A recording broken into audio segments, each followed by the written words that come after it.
Friends, welcome to Biology Made Easy.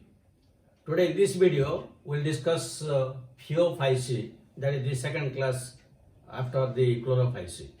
So the Phaeophyceae, it is also known as brown algae, and most of the members of this brown algae or Phaeophyceae, they are usually marine. That means they are usually found in case of sea. So commonly they are also known as seaweeds. Seaweeds. And one of the very common example is kelps. Kelps, which are about 100 meters in length. So they are coming under this the marine type of brown algae. Then the next is, which is very important, the unicellular colonial and unbranched filaments are absent. This is very important. They are absent, not present. That means in the Phaeophyceae there is no unicellular organism, all are multicellular. There is no colonial form, and there is no unbranched filaments form. That means branched forms are there. That means the thallus is usually branched filamentous form, and branched filament, to the example is ectocarpus, and it is profusely branched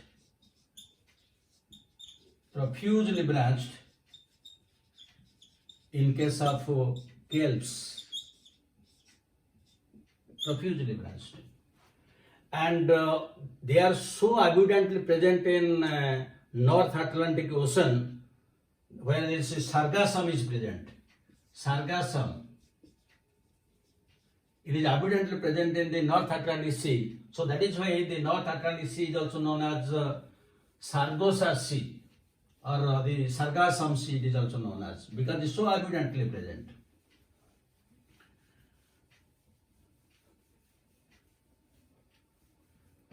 Then it will come to the cell wall. The cell wall is again two layers. The inner is cellulose, and the outer is made up of pectose. And again we'll get that what are the different types of pigments present. That is again very, very important. The photosynthetic pigments. So usually the pigments are chlorophyll A, chlorophyll C, and fucoxanthin.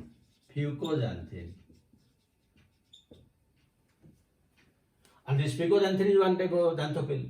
Depending upon what concentration this fucoxanthin is present, sometimes the brown algae different shades of colors, shades of brown color. That means sometimes the brown color may be very deep, it may be very faint, depending upon to what extent this fucoxanthin is present. Different sets of colors are present. Then the stored food. The stored food is usually mannitol and laminarin. Usually mannitol is half sweet. That is why sometimes it is used by the diabetic patients. Then the next thing is, it will come to the reproduction.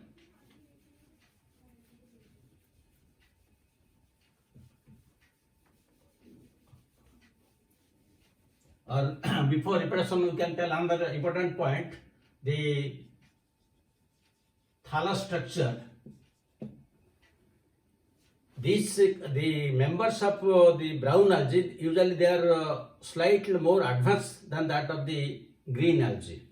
Here we will find one stem-like structure, then one holdfast, and one leaf-like structure like this.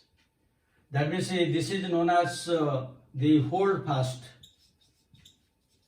The stem-like structure is known as stipe, and this is known as lamina or frond. This is the diagram of laminaria. That means most of the members of brown algae are differentiated into holdfast for attachment, then stipe, which is stem-like structure, and a big leaf-like structure, which is known as lamina. Now let us discuss the reproduction. So usually they reproduce asexually as well as sexually. And coming to the asexual reproduction, usually they reproduce by means of the zoospores. And the zoospores are 2 in number. The flagella. The flagella are 2 in number. Then they are lateral in position and unequal. These 3 are very important. They are unequal, they are lateral in position, and only 2 in number. Whereas in case of green algae, they are 2 to 8 in number. They are apical in position and they are equal, but here lateral, unequal. And unequal meaning what? That means see, one is whiplash type, while the other has some bristle-like or hair-like structures. This is known as a tin cell type. That means one is a tin cell type, the other is whiplash type. So that is why it is unequal. And this is known as heteromorphic flagellation. While in Chlorophyceae, it was isomorphic type of flagellation. Another important feature is these zoospores are produced in 2 types of sporangia. One is unilocular sporangia, the other is plurilocular sporangia. So usually the unilocular sporangia, in case of unilocular sporangia, it is usually found in case of ictosporus. Unilocular sporangia. So here what happens, in the sporangium, meiosis will take place and the zoospores are produced, and the zoospores are haploid. So these haploid zoospores, they will germinate and they will give rise to haploid plant bodies. And in the haploid plant bodies, there will be male and female sex organs, and again there will be meiosis. There will be zygote formation, and then again this will give rise to the diploid structure, and again the same ictosporus comes out. That means here the type of life cycle is haplodiplontic. That means the main plant body was 2N. That means the sporangium was 2N. And now in meiosis the zoospores are produced. Then it gives rise to haploid plant body, N. Then the male-female sex organs are haploid. Now the zygote formed, then that gives rise to the diploid plant body. Haplodiplontic type of life cycle. It is because these are the unilocular sporangia found in case of ictosporus. But in case of fucus, in fucus there is a plurilocular sporangia. There is a plurilocular sporangia,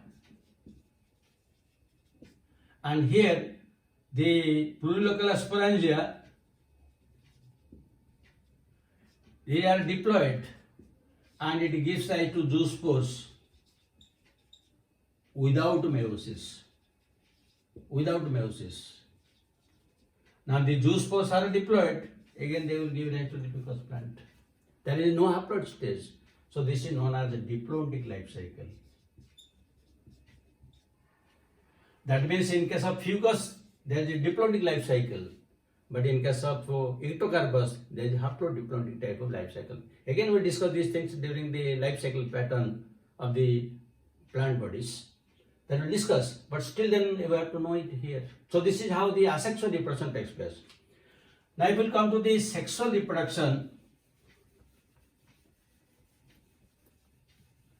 the sexual reproduction may take place by means of the isogamy, or it may be anisogamy, or it may be oogamy. But always the male and female sex organs, they are producing some special structures known as conceptacles. That is a male conceptacles and female conceptacles, where these sex organs are developed. That is one of the very important characters. Then next you come to the life cycle pattern. So in a life cycle pattern, as already we have discussed, you will get the haplodiploidic,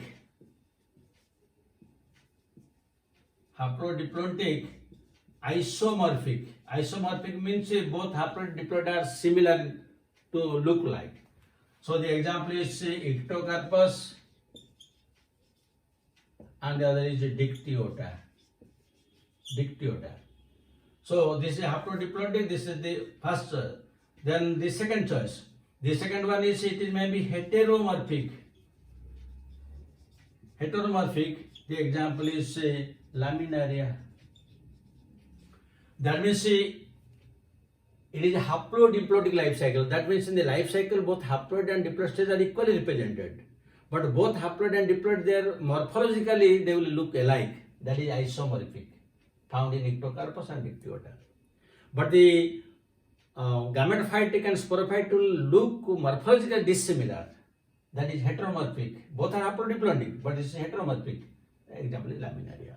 And this is a haplodiploidic. There is a second which is a diploidic life cycle. That means the diploid stage is dominant. And just now we have discussed the example is fucus.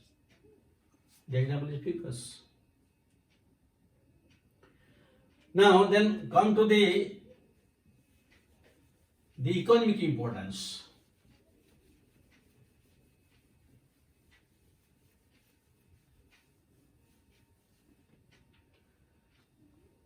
Economic importance.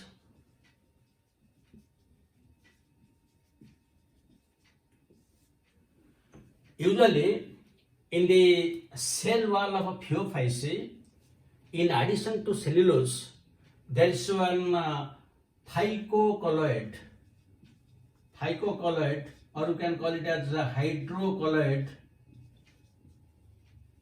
and these are usually non-sulfate esters. And one such example is algin. That means in the cell wall of Phaeophyceae, algin is present, or you can tell the alginic acid. And from this algin or alginic acid, usually alginate is produced. And this alginate is usually used to you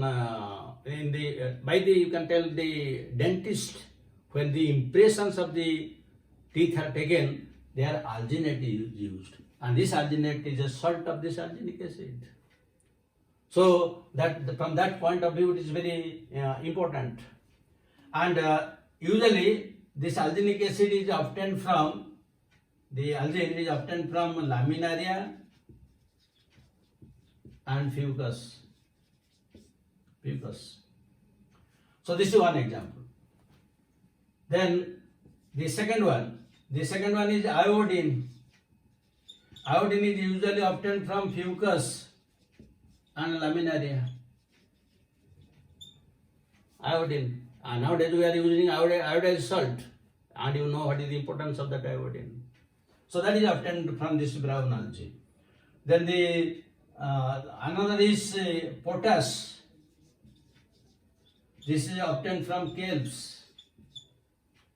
And another is the blood coagulant.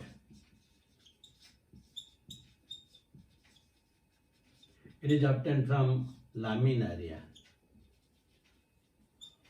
So these are some of the economic importances of the brown algae or Phaeophyceae. With this, the brown algae is complete. But let us discuss questions.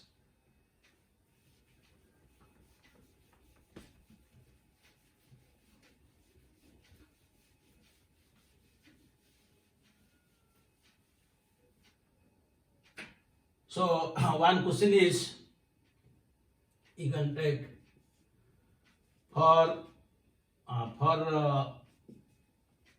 thyroid treatment, which of the following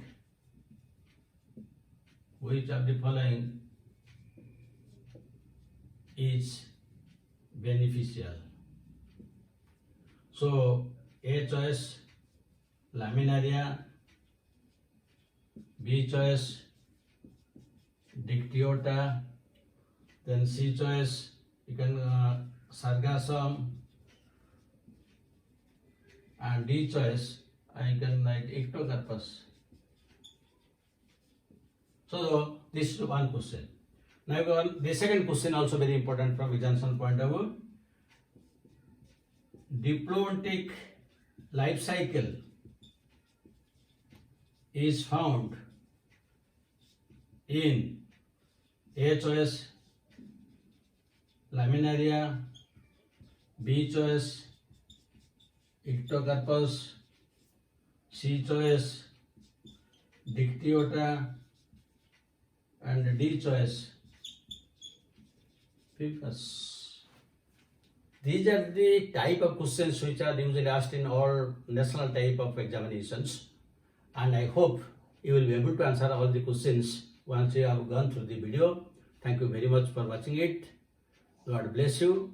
Have a good day.